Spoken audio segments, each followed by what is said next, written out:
Madame, Monsieur, bonsoir. Bienvenue dans ce journal. Voici ce que domine l'actualité ce soir. Le district du Woroba soutient l'œuvre de paix et de développement du président de la République. À la tête de la Côte d'Ivoire, le vice-président Eteta Seguela ce samedi, le Worodougou, le Béré et le Bafing ont salué les progrès socio-économiques dans ces localités. Routes, écoles, centres de santé, eau potable, électricité, autant de réalisations qui justifient ce moment de reconnaissance au chef de l'État. Un symposium dédié aux sciences religieuses. Plusieurs figures du monde académique et religieux se sont retrouvées à l'université Tar Kassaré. L'initiative a marqué l'ouverture de l'année académique pour souligner le rôle essentiel de ces sciences dans le développement humain. Le ministre Adié Silasmet a représenté le Premier ministre. Environ 3000 enseignants contractuels bientôt recrutés sur l'ensemble du territoire national. La sélection démarre dès le 1er mars 2025. La ministre de l'Éducation nationale, Maria Toukone, a donné l'information dans la région du Guémon à Douékoué, un recrutement qui vient renforcer les effectifs afin de faire face aux déficits dans le système. Et puis le Hamas a libéré ce samedi 6 otages israéliens dans 3 sites différents. C'est le 7e échange contre les prisonniers palestiniens. En contrepartie, 602 détenus palestiniens doivent recouvrer la liberté.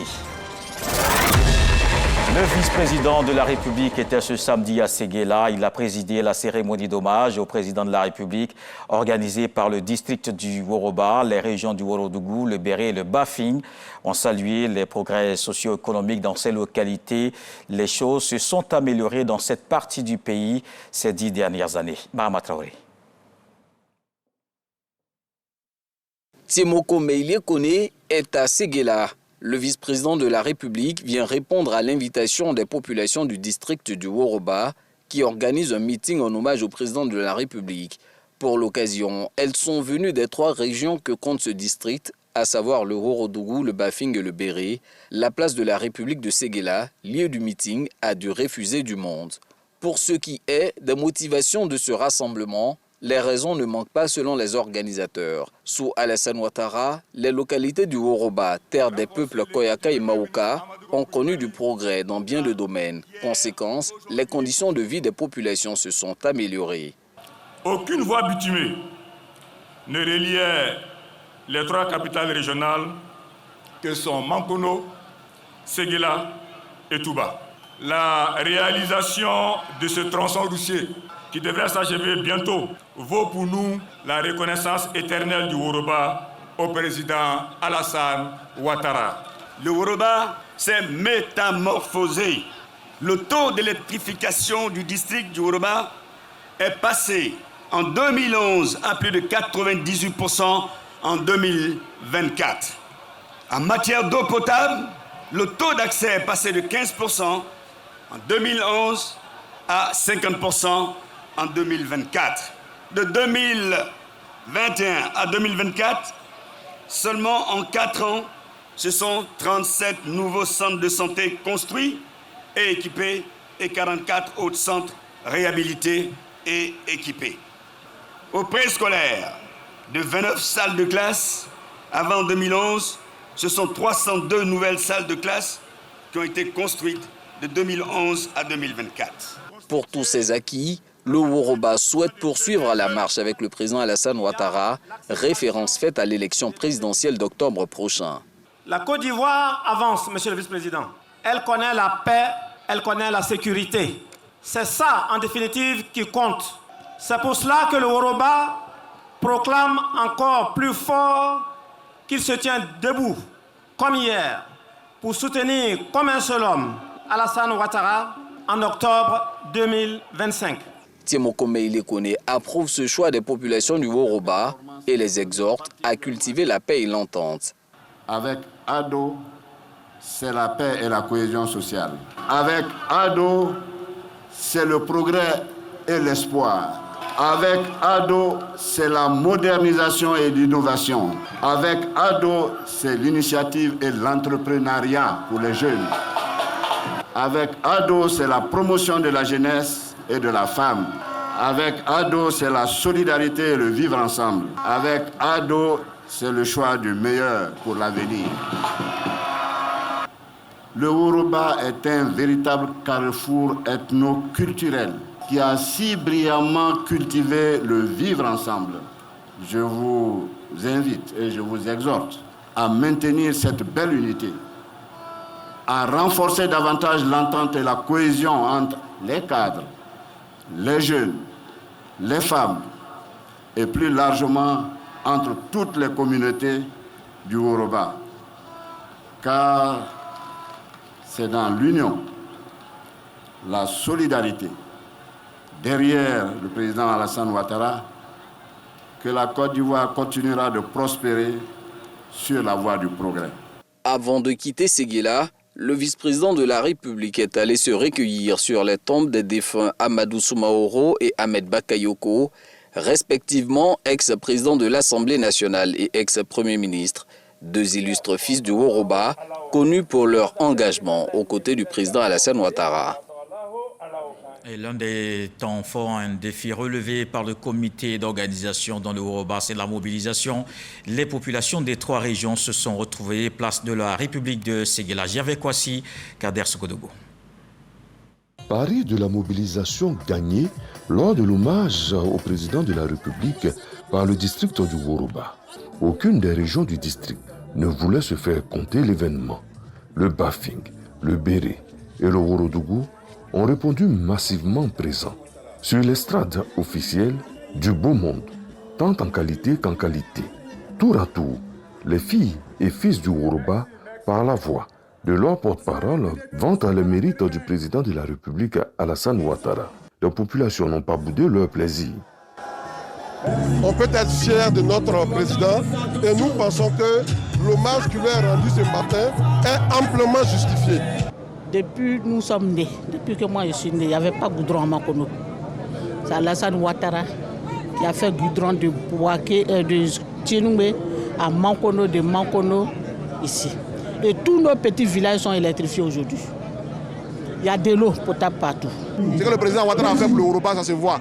Et donc je pense que, ne serait-ce que le développement humain, il y avait combien de ministres dans le Woroba? Il y a combien de DG, il y a combien de commandants, combien de colonels. Mais aujourd'hui, là, grâce à tout ce que le président Ouattara a mis en place, aujourd'hui, là, on a la promotion des cadres. Et je pense que ça, c'est l'essentiel déjà d'un développement. La première raison qui fait que je suis présent ici, c'est mes liens avec le Premier ministre Ahmed Bakayoko. Tout ce qui lit Séguéla me touche personnellement. Et donc aujourd'hui, son père Alassane Ouattara, qui est le président de la République, est en train d'être magnifié par les populations du district de Woroba. Il n'y avait pas meilleure tribune pour moi d'être ici. L'hommage est tout à fait justifié parce que quand on voit d'où nous venons et on regarde où nous sommes, on peut valablement et véritablement soutenir que cet hommage est tout à fait mérité parce qu'on doit dire merci au président pour ce qui a été fait et puis certainement l'encourager à poursuivre. Mankono, qui est chef-lieu de région, n'a jamais été relié au réseau routier. C'est le président Alassane Ouattara, après son accession à la magistrature suprême, qui nous a fait bénéficier du bitume. En tout cas, le président a fait beaucoup pour les femmes. Grâce au président et son épouse, les femmes ont droit au fonds FAFSI. Le président a construit beaucoup d'hôpitaux qui font qu'aujourd'hui, nous les femmes, quand elles vont à l'hôpital pour accoucher, nous sommes bien reçues. Tout ce qu'il est en train de faire pour le Woroba, on va lui dire merci d'abord, infiniment de tout ce qu'il fait pour le Woroba. Ce qu'il fait aussi pour la jeunesse, vraiment on lui dit merci pour ça. On peut le dire sans risque de se tromper. Pour cet hommage rendu au président de la République, le Woroba a relevé le défi de la mobilisation. Et le développement peut donc se poursuivre dans le Woroba. L'un des souhaits de la population est en cours de réalisation. Le vice-président de la République, Timo Komélié Koné, s'est rendu sur le tronçon Séguéla-Touba en passant par la sous-préfecture de Sifi, une route de 126 km, 88% des travaux de bitumage réalisés, une voie qui va rapprocher le Worodougou et le Bafing. Abou Sanogo Yamasso. Séguéla tend désormais ses bras aux autres chefs-lieux des régions du district du Woroba. Cette route neuve, à peine achevée, mène à Mankono, capitale de la région du Béré. Mesurant 55 km 600 de long, cette voie soulage déjà les transporteurs et les populations des villages traversés.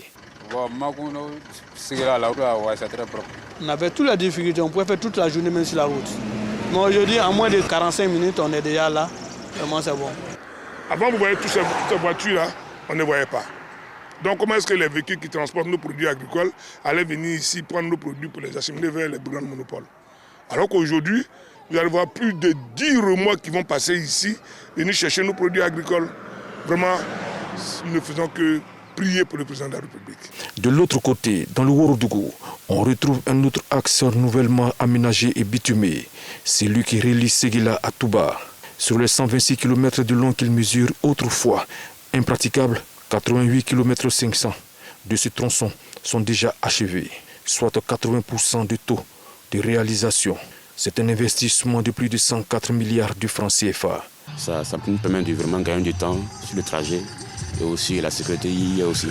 Quelquefois même, à cause du patinage, de l'espace entre Trissasso et Chiakasso, les véhicules étaient obligés de dormir parce qu'en cas de pluie, la route était totalement coupée. Donc vous voyez qu'aujourd'hui, c'est un lointain souvenir. En moins de 30 minutes, on a suffi. Donc ça serait en moins de combien de temps, 1 heure de temps au moins, on serait à Touba. Vraiment dire merci encore au président de la République. Quitter Touba pour aller à Séguéla en 1 heure de temps, par le passé c'était pratiquement une demi-journée. On peut faire des courses, ça accélère les activités économiques, ça crée de l'emploi, ça amène tout. Ces grands travaux routiers, promesse du chef de l'État Alassane Ouattara aux populations du Woroba, viennent faciliter la connexion du district du Woroba au reste du pays. C'est une route transversale qui permet donc de relier tout le district du Woroba, allant donc de Touba, Séguéla et Mankono, qui sont donc les 3 grandes régions. Il y a beaucoup d'autres travaux qui sont prévus donc dans le district du Woroba, tout ça pour faciliter donc le mouvement des populations. À la suite du meeting d'hommage au président de la République, le vice-président Timoko Mélié Koné s'est rendu sur le chantier de la route Séguéla-Touba. Question de s'imprégner de l'état des travaux et d'exhorter les équipes techniques à livrer un ouvrage de qualité dans les délais fixés. Outre la liaison des pôles urbains, ces ouvrages visent également à redynamiser l'activité économique dans le Woroba, district grand producteur de cajou. Par la même occasion, Séguéla, Mankono et Touba voient leur dotation en voirie renforcée par un linéaire global d'une dizaine de kilomètres. Voilà pour cet hommage au chef de l'État à Séguéla. Avant cette cérémonie, les cours de la Vitour étaient à Séguéla. Justement, la caravane a aussi visité les localités de Kanikou, Toani, Bilekro et Bondoukou. Ce voyage littéraire initié par la célèbre journaliste écrivaine Anzata Ouattara prône la culture de la lecture et de l'excellence à l'école. Des concours de dictée et de lecture ont marqué chaque étape de cette 8e édition. On fera le point justement avec Anzata Ouattara, qui est l'invité de la page culture. Avec beaucoup de plaisir. Bonsoir Anzata. Bonsoir Kolo. Autant déjà dire que les coups de la vie, c'est 20 ans cette année. 20 ans. C'est peut-être une célébration prévue? Oui, bien sûr. 20 ans, ça se fête. Hein? D'accord. On aura l'occasion d'en parler plus largement et surtout de parler de cette 8e édition des cours de la vie Tour. Et justement, la lecture, lire les livres saints pour aussi bien comprendre la parole de Dieu. Un symposium dédié aux sciences religieuses. Plusieurs figures du monde académique et religieux se sont retrouvées à l'université Tahar Kassaré. L'initiative a marqué l'ouverture de l'année académique pour souligner le rôle essentiel de ces sciences dans le développement humain. Le ministre Adjé Silas Medj a représenté le Premier ministre. Marie-Chantal Akanda. Les sciences religieuses, une boussole face aux défis du monde moderne. À l'ère des crises globales, comment les sciences religieuses peuvent-elles repenser notre rapport au monde? C'est la question centrale du symposium organisé par l'université Tahar Kassaré. Les sciences d'écriture interprétative, comme les sciences du commentaire, comme contenu de la chose, sciences religieuses en islam, peuvent être résumées en un mot, une exégèse. C'est-à-dire, si rien n'est permis à l'improvisation de la lecture, rien n'est prévu à l'improvisation, à l'anarchie, dans la formation, la diffusion de la doctrine, sa mémoire et sa transmission. Cet événement a rassemblé chercheurs et acteurs institutionnels pour interroger le rôle du spirituel face aux dérives contemporaines. Représentant le Premier ministre, Adjé Silas Medj, ministre délégué auprès du Premier ministre, ministre en charge des sports et du cadre de vie, a souligné l'importance des valeurs et des dynamiques sociales. Les sciences religieuses sont importantes dans nos sociétés qui en perte de valeur. La promotion de ces sciences permettra de revenir sur les valeurs et rendre nos sociétés beaucoup plus performantes. Parce qu'une société sans valeur est une société en perdition. Au cours de ce symposium, l'Institut de théologie et de sciences des religions, composante de l'université Tarka Saré, rend hommage à un modèle d'engagement éducatif, spirituel et humanitaire, Irma Marthe Mambé, en adoptant son nom pour la chaire de leadership en enseignement sur femmes et religion. À partir de ce 22 février, des enquêtes terrain seront lancées par une délégation du Sénat. Elles vont porter sur l'évaluation de la politique de transfert de compétences de l'État aux collectivités territoriales.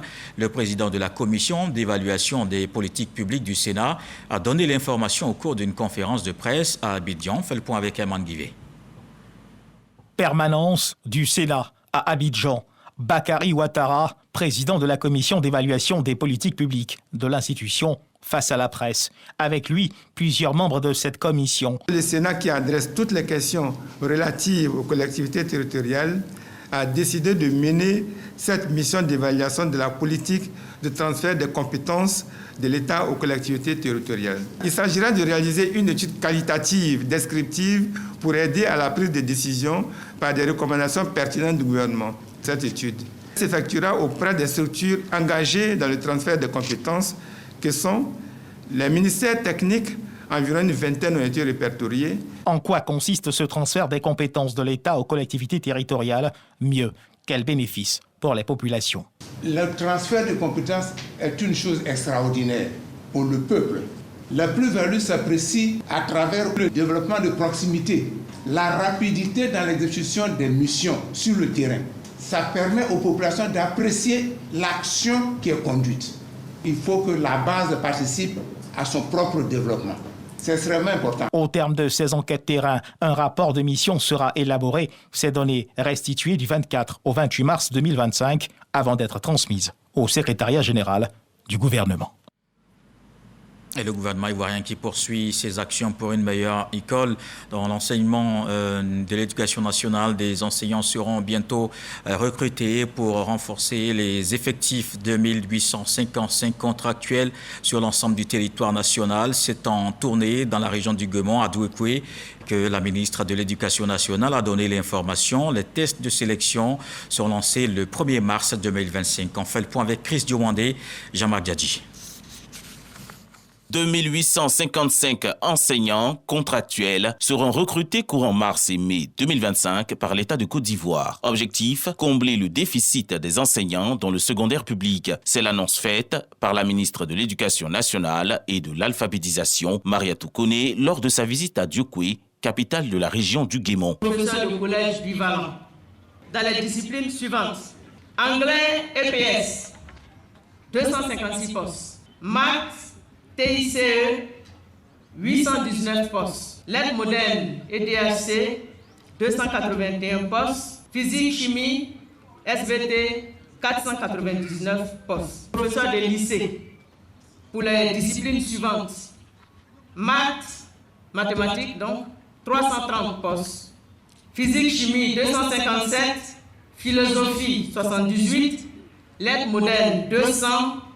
Anglais, 165. Cette mesure exceptionnelle vient s'ajouter au recrutement annuel censé réduire les disparités régionales et améliorer la qualité de l'enseignement. Ce recrutement débutera dès le 1er mars 2025 par les inscriptions en ligne et le dépôt de dossiers physiques de candidature dans la direction régionale de l'éducation nationale et de l'alphabétisation DRENA. Les compositions sont prévues pour le 10 mai 2025. Pour rappel, 2 recrutements exceptionnels d'enseignants contractuels ont déjà été effectués, notamment 3000 enseignants du secondaire dans le cadre du programme présidentiel d'urgence en 2013 et 10 300 en 2019 dans le cadre du programme social du gouvernement.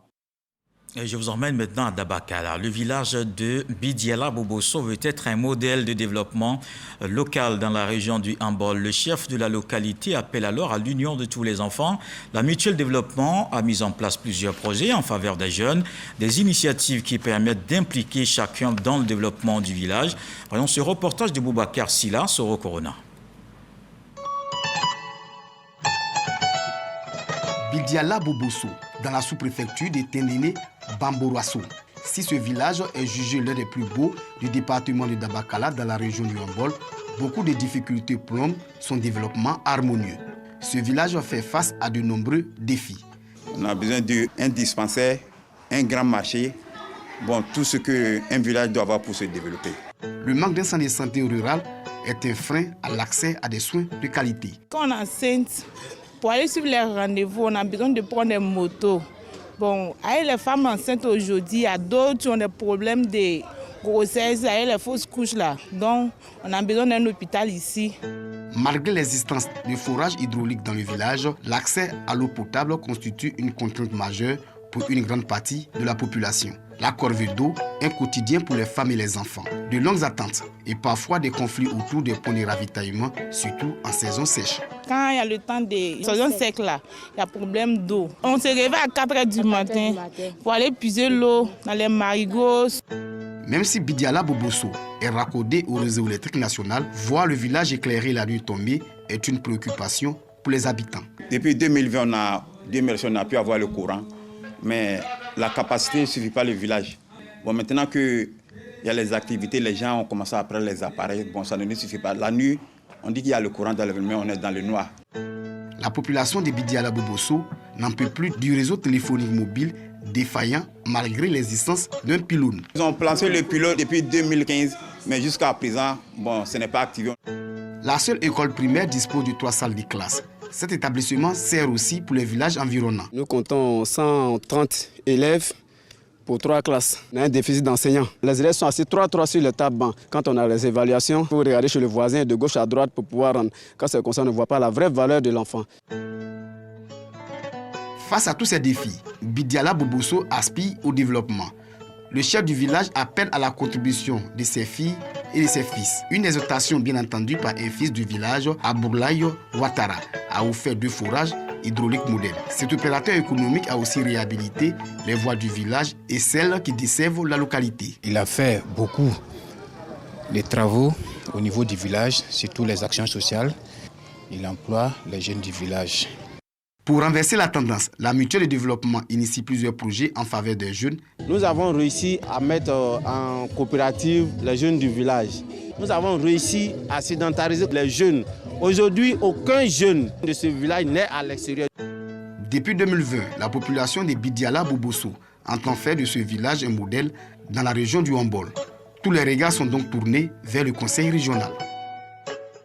Le ministre des Eaux et Forêts au congrès de l'Association africaine de l'eau et de l'assainissement en Ouganda, Laurent Tchagba, a rencontré le premier responsable d'une entreprise belge.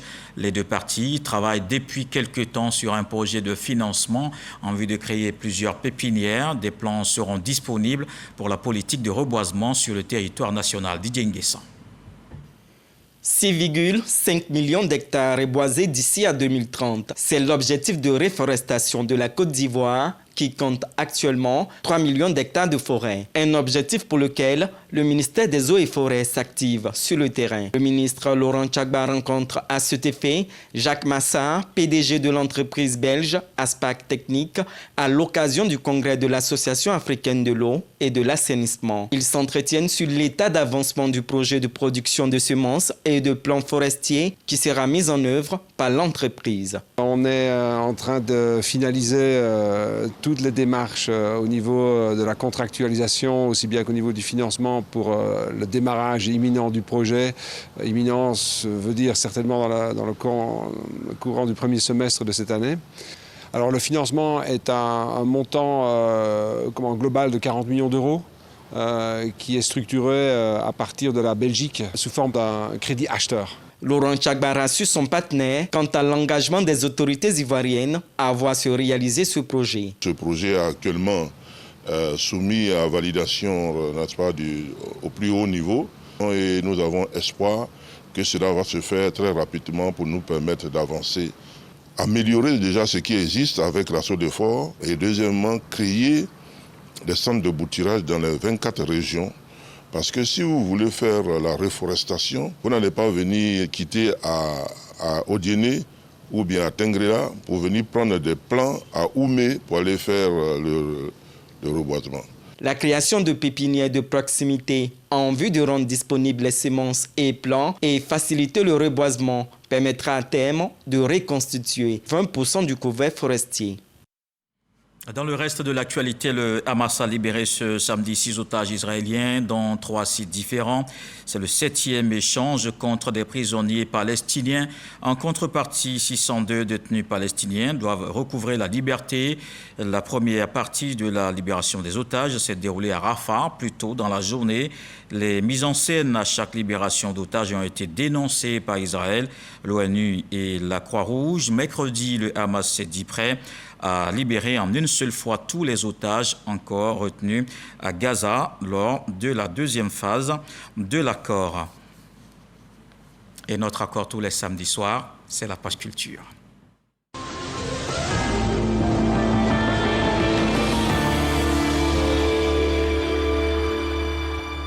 C'est parti pour le FEMUA 17 du 15 au 20 avril 2025. Abidjan et Daloa vont accueillir le Festival des musiques urbaines d'Anoumambo 2025. Le commissaire général Assalfo a dévoilé les grandes articulations de cette fête de la musique. Civisme et sécurité routière est le thème retenu avec la Guinée comme pays invité d'honneur. Jamak Diadji. Du 15 au 20 avril prochain, la Côte d'Ivoire accueille l'Afrique musicale à l'occasion de la 17e édition du Festival des musiques urbaines d'Anoumambo. FEMUA aujourd'hui est un événement qui promeut des valeurs. Et à travers cet événement, nous voulons aussi sensibiliser la jeunesse et chaque fois que l'occasion nous est donnée, c'est de pouvoir concilier le côté culture, le côté sensibilisation et trouver un thème qui pourrait nous permettre de nous adresser aux jeunes. Pour cette année, la République de Guinée est le pays invité d'honneur. Ce choix vise à renforcer la coopération entre les deux pays. À l'occasion de cette édition du FEMUA, la délégation guinéenne sera composée d'hommes et de femmes de culture, de créateurs, d'artistes et d'exposants qui auront à cœur de partager avec le public ivoirien, africain et international l'essence même de notre patrimoine. Civisme et sécurité routière, c'est le thème autour duquel va s'articuler le festival en vue de sensibiliser les usagers de la route, en particulier les jeunes. Je voudrais remercier le groupe Agir-Système d'avoir choisi ce thème-là. Nous allons nous associer, participer au panel, renforcer la sensibilisation donc, autour du FEMUA. Comme les années précédentes, une dizaine d'artistes venus d'Afrique et d'Europe sera sur la scène du FEMUA 17. FEMUA Kids, FEMUA Tradi, Carrefour Jeunesse et bien d'autres activités sont prévues pour mener à bien cette édition. Dans la région de l'Ifou, notre rendez-vous est pris pour une autre rencontre culturelle. La 20e édition du Festival international de la culture et des arts de Daoukro se tiendra du 12 au 20 avril à Daoukro. 20 ans de promotion de la diversité culturelle, de la cohésion sociale et du développement local. Le FICAD, lancé au Musée des civilisations à Abidjan. Malika Koulibaly. FICAD, 20 ans de promotion de la diversité culturelle, de la cohésion sociale et du développement local. C'est le thème de la 20e édition du Festival international de la culture et des arts de Daoukro, annoncé du 12 au 20 avril 2025 à Daoukro. Pour cette édition, le district du Godjibois sera la région à l'honneur. Le peuple Nguyen de la région de l'Ifou et le Ghana comme pays invité seront également des attractions. Occasion pour le commissaire général du FICAD, député de Daoukro Ngatakro à Kotoyao, de rappeler l'importance de cet événement qui demeure le seul festival de l'intérieur du pays à avoir tenu 20 années consécutives. Œuvrons pour la promotion de la culture à travers le FICAD. La Côte d'Ivoire est une et indivisible et à travers la culture, on peut fédérer, on peut créer ce brassage. Groguier Cyril, représentant du ministère de la Culture et de la Francophonie et d'autres personnalités de la région, encouragent le choix de la thématique qui contribue à la consolidation de la paix. Le FICAD représente pour nous, fils de l'Ifou, élus de l'Ifou, une fierté. Madame la ministre réengage son attachement à soutenir ce festival aujourd'hui institutionnel. Cette 20e édition du FICAD attend près de 100 000 festivaliers et sera meublée d'une foire commerciale, artisanale et gastronomique, de concerts d'artistes, des journées médicales, de promotion de l'autonomisation de la femme et de l'insertion des jeunes. Ce lancement a enregistré la présence d'une délégation de chefs traditionnels du peuple Ngué et des prestations artistiques. En littérature maintenant, l'écho de la vie tour, cette caravane qui prône la culture, la lecture et de l'excellence à l'école. Ansata Ouattara est l'invité de la page culture. Elle nous fera le point de cette 8e édition. On vous retrouve avec beaucoup de plaisir. Dites-nous comment ça s'est déroulé de façon globale. C'était en novembre dernier. Oui, ça s'est très bien passé. C'était du 24 novembre au 8 décembre 2024. Et cette 8e édition s'est bien déroulée. Eu égard à la forte mobilisation, c'est plus de 6700 personnes qui ont répondu à l'appel, des autorités, des élèves, des chefs d'établissement, des directeurs régionaux. Ça a été une très très très belle cérémonie autour du livre. Oui, on va regarder juste cet élément, l'écho de la vie tour, un point avec Malika Koulibaly et juste après, on continue l'entretien. Véritable moment d'échange et de partage, la 8e édition de la caravane littéraire Les coups de la vie tour a permis aux élèves de Kani, Kouto, Séguéla, Aniblekro et Bondoukou de communier avec les écrivains, et ce à travers des échanges directs, des séances de dédicaces, de livres et de sensibilisation des partenaires tels que l'UNESCO. Ansata Ouattara, accompagné des auteurs Aminata Kone et Adayetano, ont partagé leur passion pour la lecture et encouragé l'excellence à travers de nombreuses activités pédagogiques et ludiques. Ces rendez-vous ont été meublés également par un concours de lecture et des dictées. Après les récompenses, les lauréats issus des classes du primaire et du secondaire sont reconnaissants. La caravane, les coups de la vie, donne beaucoup d'opportunités. Je la remercie beaucoup. J'encourage tous mes amis à lire beaucoup parce que le secret de la dictée, c'est de lire. Cette caravane a été marquée par des sensibilisations du public à la préservation de l'environnement et à la lutte contre les grossesses en milieu scolaire. Depuis 2016, les coups de la vie tour et leurs partenaires contribuent à insuffler une nouvelle énergie à la promotion du livre en Côte d'Ivoire. Et justement, Ansata Ouattara, est-ce que vous avez l'impression que les enfants s'intéressent maintenant davantage à la lecture? Oui, les enfants s'intéressent à la lecture, contrairement à ce qu'on pense. Seulement, il faut créer les conditions pour faire en sorte que les enfants s'intéressent davantage à la lecture.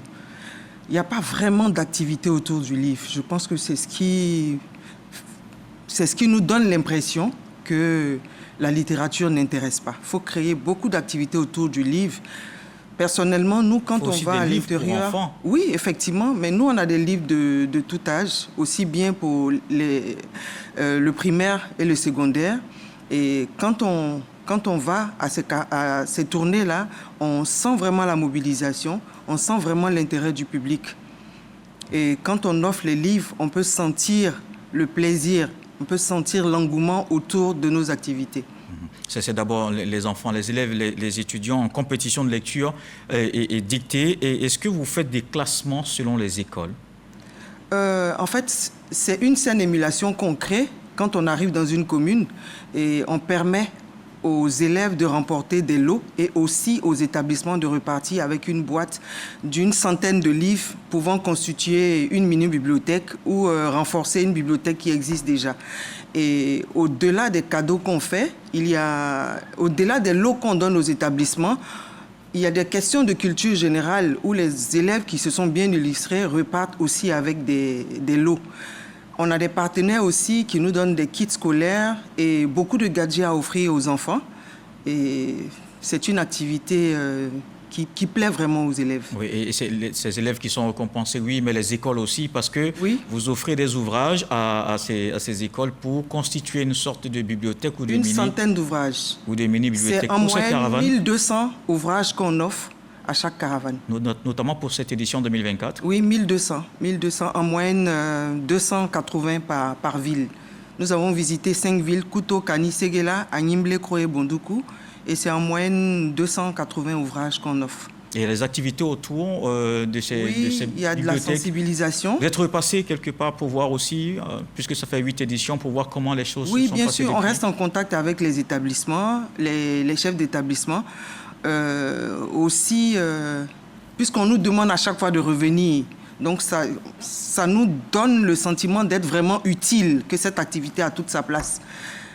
Puisque à chaque fois, les établissements demandent qu'on revienne, mais c'est une volonté de la maison d'édition de vouloir couvrir toute l'étendue du territoire national. Donc la caravane nous a permis de visiter une trentaine de villes aujourd'hui, mais à long terme, notre souhait, c'est de vraiment couvrir toute la Côte d'Ivoire. Oui, parce que vous êtes très sollicité, justement. Comment vous faites? C'est vraiment toutes les communes qui veulent recevoir les coûts de la Vitour, mais c'est évidemment pas possible. Mais comment vous arrivez à gérer ces cas de sollicitation qui de plus en plus sont... Déjà, nous répondons aux invitations. Et puis, comme je le disais tantôt, c'est une volonté de la maison d'édition de couvrir tout le territoire national. Donc, voilà, quand on nous sollicite, on essaie d'étudier la question et de voir si la zone n'est pas encore couverte, on décide d'y aller. Parce qu'on se dit, la Côte d'Ivoire, ce n'est pas seulement Abidjan. Il faut pouvoir faire profiter tout le pays du passage de la caravane. Oui, vous êtes très sollicité, c'est vrai, mais en même temps aussi pour les ouvrages que vous offrez, ça coûte énormément, oui, du temps, mais aussi du matériel, ces livres que vous offrez. Est-ce que vous êtes accompagné? Oui, nous sommes accompagnés par le ministère de la Culture et de la Francophonie. Le ministère de l'Éducation nationale nous accompagne et l'UNESCO également. Et il y a vraiment des mécènes aussi qui nous soutiennent, ça il faut le dire. Et nous avons beaucoup de partenaires qui nous font confiance et qui chaque année se mobilisent pour qu'on puisse faire plaisir aux enfants. Oui, et pour mieux impacter, vous avez aussi cet engagement citoyen. Cette année, vous avez parlé d'environnement au cours de conférences avec des auteurs de Mouna Édition, Adayetano et Aminata Kone-Sissé, et vous-même, Nzata Ouattara. Expliquez-nous un peu cet engagement citoyen. Oui, parce que nous avons compris que l'environnement, c'est l'affaire de tous.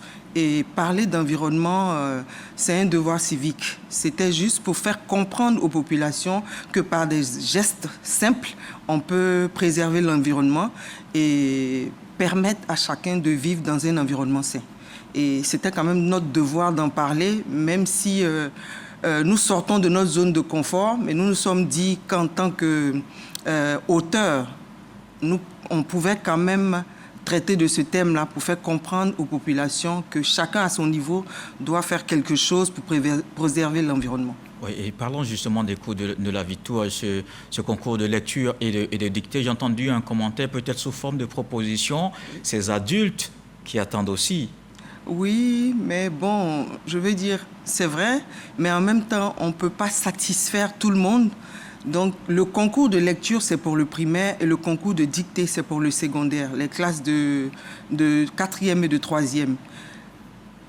Peut-être dans le long terme, on aimerait vraiment faire beaucoup plus avec le soutien de nos partenaires, mais c'est 2 semaines, et 2 semaines, nous pouvons que visiter 5 ou 6 villes de la Côte d'Ivoire. À Bondoukou, vous avez été à l'université Oui, ce sont des activités annexes qui ne faisaient pas forcément partie de la caravane, mais nous nous sommes dit pourquoi pas aller rendre visite aux étudiants, et ça a été un très bon moment de sensibilisation autour de la lecture. Et puis nous avons visité aussi la mosquée, patrimoine culturel de l'UNESCO, avec les membres de l'UNESCO, et c'était un très bon moment où nous avons sensibilisé les jeunes filles contre les grossesses en milieu scolaire. Alors, la 8e édition s'est terminée depuis décembre dernier. Oui. On se prépare aussi pour la 9e édition. Effectivement, on se prépare pour la 9e édition et toujours avec nos partenaires. On aimerait continuer ce noble combat, cette belle mission qui est de promouvoir la lecture à travers tout le territoire national.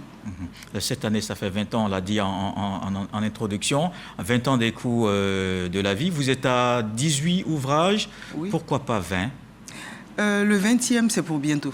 Le 19e et le 20e. Le 19e est en cours et le 20e également.